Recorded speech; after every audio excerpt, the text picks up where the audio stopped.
তো দেখো বন্ধুরা, সকাল সকাল উঠে চলে এসেছি কুচবিহারে। তো কুচবিহারে আমার দুই ছেলের হাতের ছাপ মেলানো ছিল আধার কার্ডের। তো আগের দিন অ্যাপ্লাই করেছিলাম, আগের দিন মানে কি 2 দিন আগে। তো বলছে খুব সকাল সকাল যেতে হবে। তো 7টার দিকে বাড়ি থেকে বেরিয়ে গেছি। তো 9টার মধ্যে ওখানে পৌঁছে গেছিলাম। তো সেখানে প্রচণ্ড ভিড় থাকাতে তো আমরা ভাবলাম যে একটু সাগর দিকে যেহেতু কাছে, তো সেখান থেকে একটু ঘুরে আসি। আর এত গরম লাগছে, তো সেখানে গিয়ে তো সাগর দিঘির একটু হাওয়া খেয়ে আসি।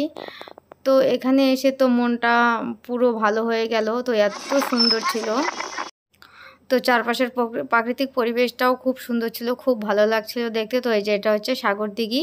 তো তারপরে আমরা এখানে একটু পরেই ওখান থেকে টাইম বেজে গেছিলো। তো সেখানে আমরা গিয়ে আধার কার্ডের ছাপটা মিলিয়ে তো বাড়ির দিকে রওনা দিচ্ছিলাম। তো এটা হচ্ছে বাড়িতে ফেরার সময়। তো সেখানকার ভিডিও। তো আমরা টোটোতে বসেছিলাম, তো বলছিলাম যে একটু ভিডিও করে নিই। তো আমার ছোট ছেলে বলছিল একটু পেট ব্যথা করছিল। তো সেরকমভাবে ভাবছিলাম যে সকাল সকাল যেহেতু এসেছি, তো একটু রাজবাড়িতে ঢুকে যাব। তো দেখো ছোট ছেলের শরীরটা বেশি একটা ভালো ছিল না, তো সেজন্য বাড়িতে রিটার্ন আসতে হলো খুব তাড়াতাড়ি। তো বললাম যে একটু ভিডিওটা দেখাই তোমাদের। তো এটা হচ্ছে হাইকোর্ট কুচবিহারের।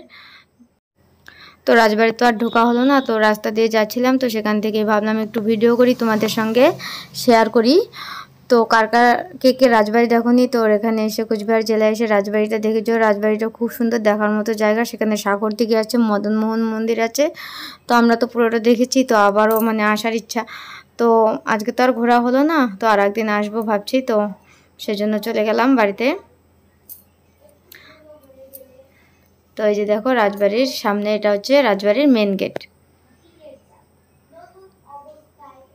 তো টাটা, বাই বাই, তোমাদের সবাইকে ভালো থেকো।